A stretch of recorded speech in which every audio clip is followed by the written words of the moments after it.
She Talks Podcast လေးကနေပြန်လည်ကြိုဆိုလိုက်ပါတယ်ကျမက Sandy စိန်သိန်းပါအားလုံးပဲမင်္ဂလာပါကျမဒီ romance episode ကို teaser လွှတ်ထားပြီးတော့မထွက်လာသေးဘူးပေါ့နော်လူတွေကမေးရပေါ့ listener တွေကလာမေးကြတယ် romance ကိုစောင့်နေရမျှော်နေရပေါ့နော်ဘာကြောင့်နောက်ကျနေရလဲဆိုလို့ရှိရင်ကျမမှာ excuse ရှိပါတယ်အဲ့ဒါကတော့ အခုတလောကျမ fasting လုပ်နေရပေါ့နော်တော့ intermittent fasting ဖြစ်တဲ့အခါကျတော့သူ16 ship ပေါ့နော်16နာရီအစာမစား8နာရီစားအဲ့လိုမျိုးပြင်18 6ပေါ့ဟိုကျမကကျတော့ဘိုက်ရန်စားတတ်တဲ့သူတွေမှာပါတယ်ခဏခဏတဆွတ်ဆွတ်စားတတ်တဲ့သူဖြစ်တဲ့အခါကျတော့ဒီ fasting က weight တော့မကျဘူး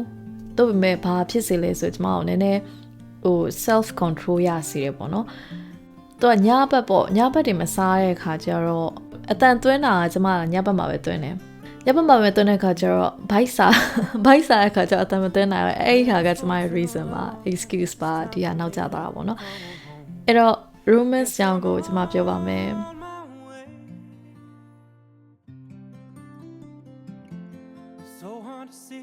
ဒီတစ်ခေါက်ကကျမရဲ့ experience တွေ story တွေကိုပြောတာမျိုးပဲမဟုတ်တော့ဘဲနဲ့တခြားသူတွေကိုကျမမေးထားရပေါ့နော်မေးထားတဲ့ story လေးတွေကိုဒီမှာ share သွားပါမယ်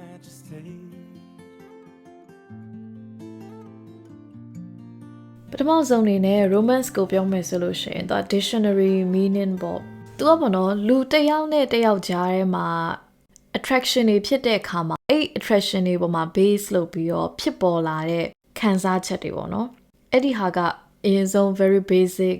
meaning ပေါ့ပြီးတော့နောက်တစ်ခုကကျတော့အဲ့လိုသူက in love ဖြစ်တဲ့ mental statement ပေါ့နော်ဒီတယောက်ကိုချစ်ခင်မြတ်နိုးတဲ့ခံစားချက်မျိုးအဲ့ဒါကို romance လို့ခေါ်တယ်ဒီနေရာမှာကျမက romantic relationship romance လို့ပြောရင်မြန်မာလိုဆိုလို့ရှင်တော့1500 attraction မျိုးပေါ့နော်928မြတ်တာမျိုးပြောတာမဟုတ်ဘူးတယောက်နဲ့တယောက်လို့ attractive ဖြစ်ရာကနေအဲ့လိုချစ်ခင်မြတ်နိုးရာကနေဖြစ်ပေါ်လာတဲ့တချို့လှုပ်ဆောင်ချက်လေးတွေပေါ့ behavior တွေ act of service ပေါ့နော် intentionally လည်းဖြစ်မယ်ဒါမှမဟုတ်လည်း naturally ပေါ့မသိလိုက်မသိပါတာဖြစ်သွားတဲ့အရာမျိုးကိုလည်း romance လို့ခေါ်တယ်နောက်ထပ် meaning ဆရာဆိုလို့ရှိရင်တော့ story context ပေါ့နော်အဲ့ဒါကတော့ကျမတို့ဒီ literature တွေစာပေအမှုပညာရတာပေါ့နော်music တွေပြီးရင်ရုပ်ရှင်တွေပေါ့နော်အဲ့ဒီမှာ idealize လုပ်တဲ့ perfect ဖြစ်တဲ့ဒီ love story တခုကိုသူဖော်ကျူးတဲ့ narrative မျိုးပေါ့နော်အဲ့ဒါကိုလည်း romance လို့ခေါ်တယ်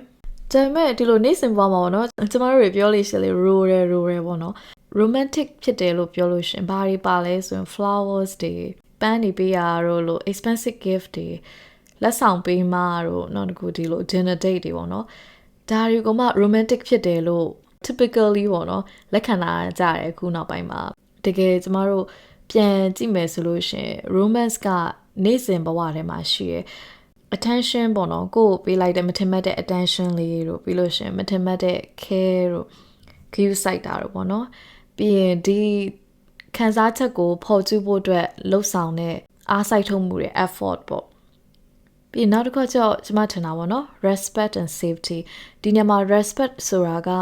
လေးစားတာတော့မဟုတ်ကျွန်မရဲ့သဘောတော့အလေးထားတာပေါ့နော်သူ့ရဲ့ emotional safety ကိုအလေးထားတယ်ဆိုလို့ရှင်လေဒီလိုစောင့်ရှောက်မှုတွေပေါ်မှာမူတည်ပြီးတော့ဖြစ်သွားတဲ့ act တွေက romance ပေါ့ဒါတော့ကျွန်မရဲ့အမြင်နဲ့အထင်ပေါ့နော်အဲ့ဒါကြောင့်တစ်ခါကျရင်ကျွန်တော်တို့သိနိုင်တယ်လေလူတစ်ယောက်နဲ့တစ်ယောက်ကဘေးကလူတွေကသိလို့ရအကယ်ထားပါတော့လူ2ယောက်ရှိရယ်တစ်ယောက်နဲ့တစ်ယောက်တို့ attraction တွေရှိနေပြီတချို့ act လေးတွေကဘေးကလူတွေတတိထားစေမိအောင်သူတို့ကအဲ့လိုမသိမသာတစ်ယောက်နဲ့တစ်ယောက် view site တာတွေရှိလာတဲ့ခါကျရင်ဒါ romance လို့သူတို့2ယောက်ကျမှ romance ရှိနေပြီဆိုပြီးတော့ပြောလို့ရတယ်ပေါ့နော်အဲ့ဒါကသူတို့ဒီတက်ကြီးသူများသိအောင်လုပ်တာမဟုတ်ဘဲနဲ့အမှတ်တမဲ့ဖြစ်လာတဲ့စောင့်ရှောက်မှုမျိုးတွေ view site မှုလေးတွေပေါ့နော်အလိုလိုနေနဲ့ attention ရရှိနေတာအဲ့ဒီဟာကိုကျမ romance လို့ယုံကြည်တယ်ဒါကျမနဲ့ရင်းနှီးတဲ့ညီမလေးတယောက်ရဲ့ story ကိုကျမပြောပြမယ်တငယ်ချင်းတယောက်အကြောင်းပြောပြမယ်သူကြိုက်နေတဲ့ကောင်လေးရှိရယ်သူ crash ဖြစ်နေတဲ့ကောင်လေးရှိရယ်ပေါ့နော်အဲ့တော့အဲ့ကောင်လေးနဲ့သူနဲ့ကအမြဲတမ်းတွေ့တဲ့အထဲမှာတော့မပါဘူးကောင်လေးကတော့သူ့ပေါ်မှာဘယ်လိုသဘောထားလဲတော့သူကအခုဒီသိချာမသိဘူးပေါ့နော်ဒါပေမဲ့သူကတော့သူ crash နေရတော့ဒီတကဘာလုံးတည်ရတကဘာလုံးဆိုကျမတို့တစ်ဖွဲ့လုံးရဲ့ဒီဘက် တမျိုးလုံးဗီယနာတမျိုးလုံးတည်ရပေါ့နော်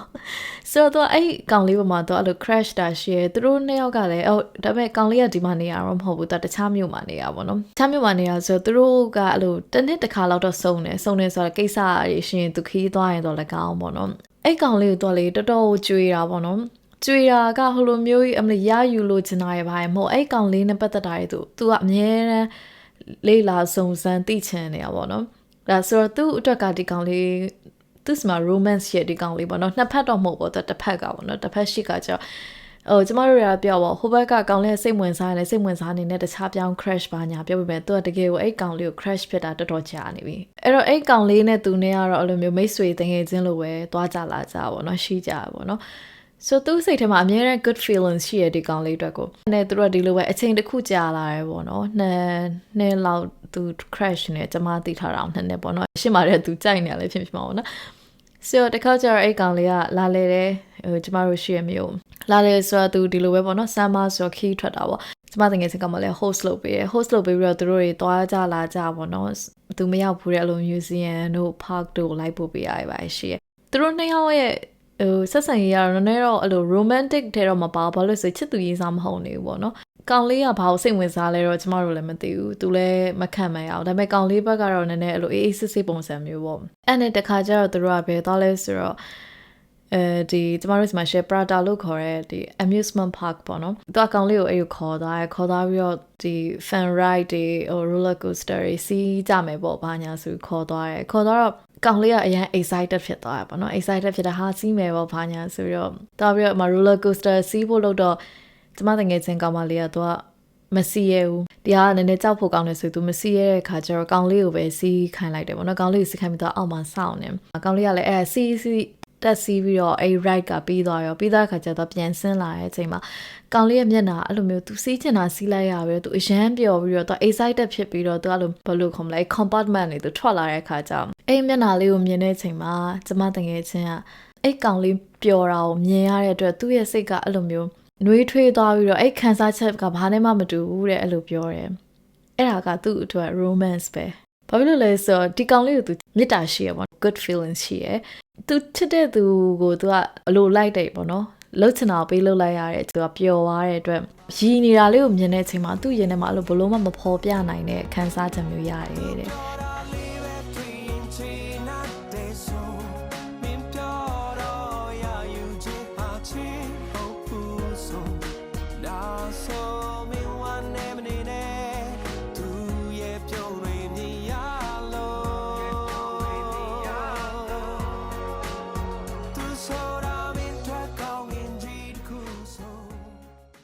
အဲ့လိုရှေ့ပိုင်းမှာကျမပြောခဲ့လို့ပေါ့နော်အဲ့ကတော့ feeling of excitement ပေါ့နော်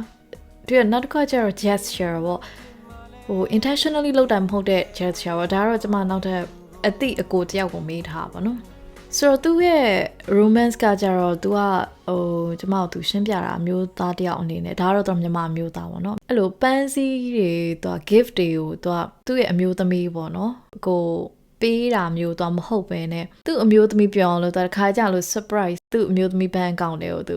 ပတ်စံလေးပေါ့လွှဲပေးလိုက်တာဝယ်ချင်တာလေးဝယ်လို့ရအောင်လွှဲပေးလိုက်တာတို့သူလုပ်တယ်အခါကျရင်သူ့အမျိုးသမီးရုပ်တရက်ပတ်စံဝင်လာအခါကျဟဲ့ဘာအတွက်လဲဆိုလိုချင်တာဝယ်ဖို့ပေါ့နော်အမျိုးသမီးပျော်သွားရောသူ့အမျိုးသမီးပျော်တာအောင်မြင်သူကလည်းပျော်တယ်နောက်တစ်ခါကျတော့သူပြောတာ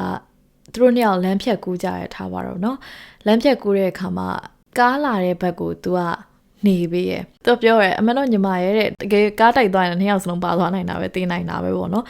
ဒါပေမဲ့သူကသူ့ရဲ့အမျိုးသမီးကို protect လုပ်ချင်တဲ့စိတ်ကပေါ်လာတာဒီလိုကားလမ်းဖြတ်ကူးတာတူတူဖြတ်ကူးကြရမှာကားရှိဘက်မှာနေပြီးကူးပေးလိုက်တာတိုင်ပင်ထားမျိုးလည်းမဟုတ် plan လုပ်ထားလည်းမဟုတ်ပဲနဲ့သူ့အမျိုးသမီးကလည်းတောင်းဆိုတာမျိုးမဟုတ်ပဲနဲ့ဖြစ်သွားတဲ့ act of service ပေါ့နော်အဲ့ဒီဟာကတကယ်ကို romance ပဲ weekend တွေပါတယ်မှာပေါ့နော်သူ့အမျိုးသမီးကိုပေးနားထားပြီးတော့သူကအိမ်အလုပ်တွေလုပ်တာတော့ဟင်းချက်တာတော့ပေါ့နော်အဲ့ဒါကြီးလုပ်ပေးရဆိုတော့ဒါကခုနကကျွန်မရှေ့ပိုင်းမှာပြောသလိုပဲပေါ့နော်လက်ဆောင်ကြီးတွေဘာတွေပေးတာမဟုတ်ဘဲနဲ့သူရဲ့ဒီတယောက်တို့မှာထားတဲ့အလေးထားမှုနဲ့ဒီတယောက်ပေါ်မှာရှိစေခြင်းနဲ့ safety ကိုပေါ်ကျူးတဲ့ act of service ပေါ့နော်ဒီဟာကလည်း romance ပဲ If I had to live my life without you near me the days would all be empty The night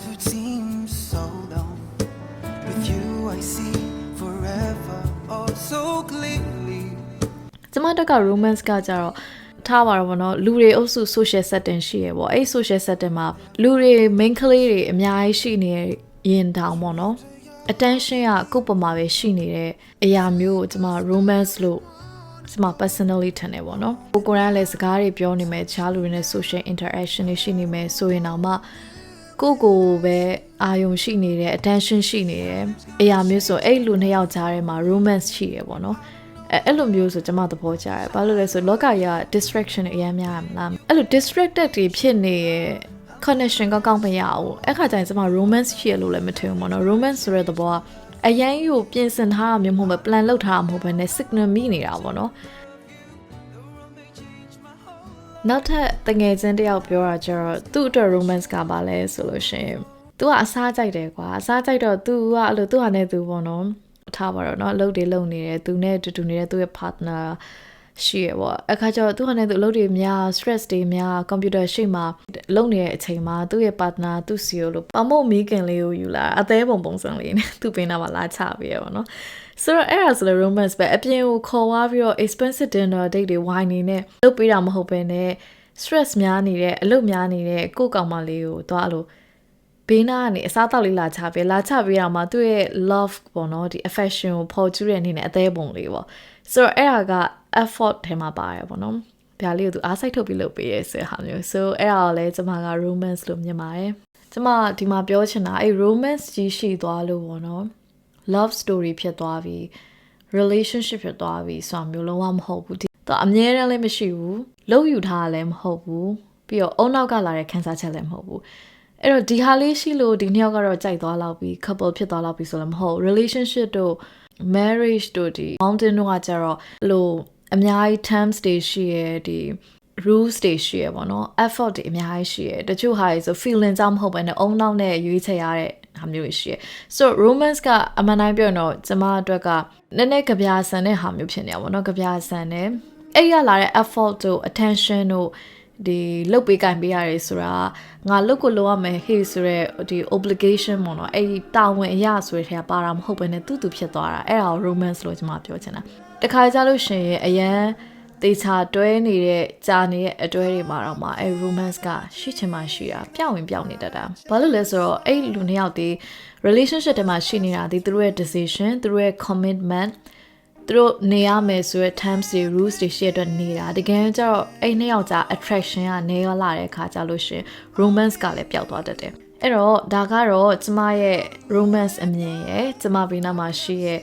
သူတွေရဲ့ romance အမြင်ကိုပြောချင်ဖြစ်ပါတယ်နားထောင်နေတဲ့ listener တွေမှာကော romance ကိုဘယ်လိုမြင်လဲပြပြပေးပါနော်